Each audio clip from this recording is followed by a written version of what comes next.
प्यारे बच्चों, आज हम रिमझिम भाग 4 का पाठ 1 मन के भोले भाले बादल के प्रश्नोत्तर करेंगे। तुम्हारी समझ से कभी कभी जिद्दी बन करके बाढ़ नदी नालों में लाते। प्रश्न है, बादल नदी नालों में बाढ़ कैसे लाते होंगे?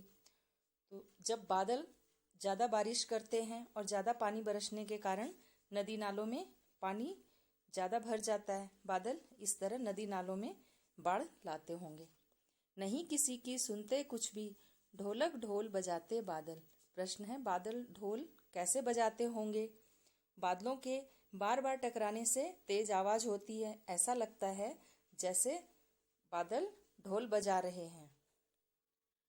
कुछ तो लगते हैं तूफानी, कुछ रह रह करते शैतानी। प्रश्न है, बादल कैसी शैतानियां करते होंगे? बादल कभी शांत दिखाई देते हैं, कभी टकराकर जोर जोर से गरजते हैं, कभी रिमझिम बारिश करते हैं, कभी तेज बारिश करने से नदी नालों में बाढ़ आ जाती है। बादल इस प्रकार की शैतानियां करते होंगे। कैसा कौन?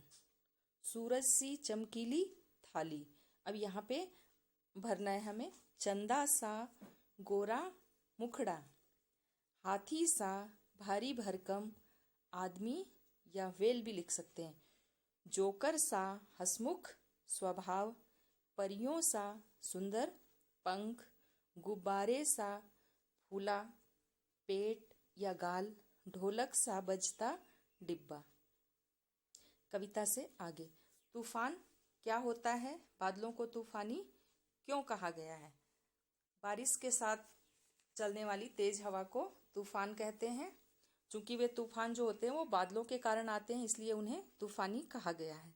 साल के किन किन महीनों में ज्यादा बादल छाते हैं? जुलाई और अगस्त के महीनों में ज्यादा बादल छाते हैं। कविता में काले बादलों की बात की गई है। क्या बादल सचमुच काले होते हैं? कुछ बादल काले हमें अवश्य दिखाई देते हैं, लेकिन वे सचमुच में काले नहीं होते हैं। वे तो पानी की भाप से बनी बूंदों से बने हुए होते हैं। कक्षा में बातचीत करो और बताओ कि बादल किन किन रंगों के होते हैं। तो बच्चों, इस समय कक्षा में बातचीत तो नहीं की जा सकती है, इसका उत्तर मैं ही बता देती हूँ। बादल काले, भूरे, सफेद और सलेटी रंग के होते हैं। सुबह और शाम को सूर्य की किरणों के कारण बादलों का रंग लाल और केसरिया भी दिखाई देता है। कैसे कैसे बादल?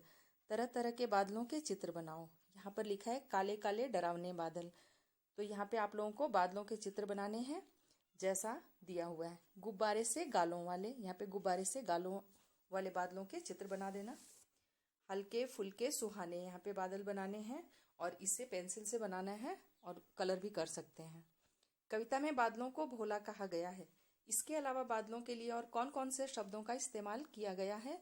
नीचे लिखे अधूरे शब्दों को पूरा करो। म से मतवाले, जी से जिद्दी, शय से शैतानी, तू से तूफानी। बारिश की आवाजें। कुछ अपने थैलों से चुपके झर झर झर बरसाते पानी। पानी के बरसने की आवाज है झर झर झर। पानी बरसने की कुछ और आवाजें लिखो। टप टप टप, छम छम छम, रिम झिम, छप छप छप, झम झम झम, टिप टिप टिप। बादलों की तरह पेड़ भी अलग अलग आकार के होते हैं। कोई बरगद सा फैला हुआ और कोई नारियल के पेड़ जैसा ऊंचा और सीधा।